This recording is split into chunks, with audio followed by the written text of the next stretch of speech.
In the business report, the National Housing Trust, NHT, has opened the application window for homeowners impacted by the passage of Hurricane Beryl in July in the form of a mortgage payment freeze, a $300,000 grant, and a $1.5 million loan.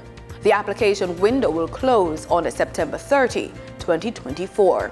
Regional telecoms provider Liberty Latin America says it expects there to be a financial fallout from its subsidiary C&W Caribbean as a result of the passage of Hurricane Beryl last month. The company made the disclosure in its report on the second quarter and half-year financial results, which was marked by organic growth.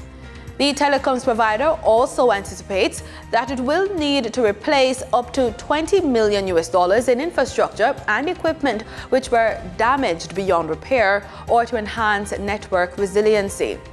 C&W Caribbean will recoup some funds through insurance payments triggered in the aftermath of Hurricane Beryl. It expects to receive net third-party proceeds of approximately $44 million. Time now for a look at the latest report on local and regional stock exchanges from Denise Williams. During trading for the period of August 13, 2024, the following companies represent the top 3 most active stocks that investors bought and sold on the Jamaica Stock Exchange. Toll road operator Trans-Jamaican Highway Limited US dollar priced shares with 16,701,897 units represented 42.16% of the trading volume on the market. Food and beverage distributor Express Catering Limited with 5,005,800 units represent 12.63% of the trading volume on the market. Toll operator Trans-Jamaica Highway Limited Jamaican dollar priced shares with 3,031,912 units represent 7.65% of trading volume on the market. Moving from the money moves of investors, executives, and companies, we turn to the Forex market.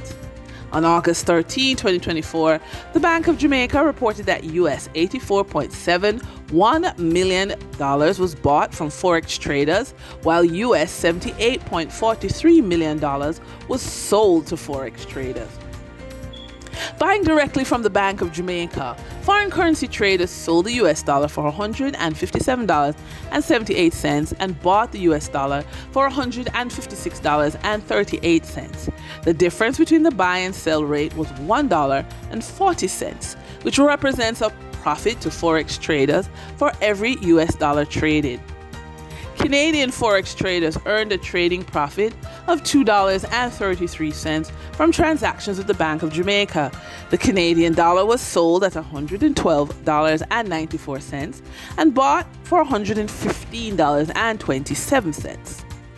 For traders looking at the British pound, they pocketed a profit of $6.76, selling it for $202.99 and buying it for $196.23.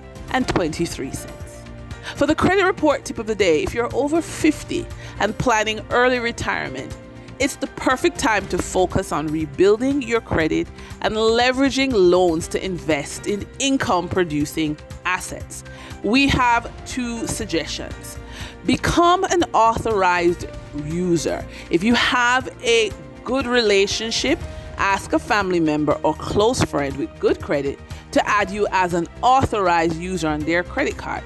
This can help improve your credit score by leveraging their positive payment history. Another suggestion is to diversify your credit mix. If you only have credit cards, consider taking out a small personal loan or auto loan.